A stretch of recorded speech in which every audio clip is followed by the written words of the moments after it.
Troubleshooting an LG refrigerator that is leaking from the ice tray. On an LG refrigerator, leaks from the ice tray can often be resolved easily.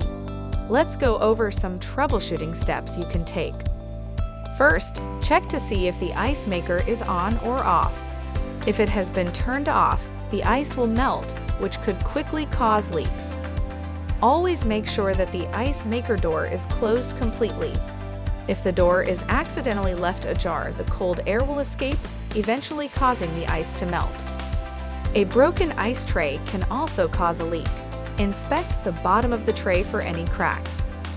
High water pressure can cause leaking with the fill tube overshooting the ice tray, but so can low water pressure by missing the tray as the water dribbles from the fill tube.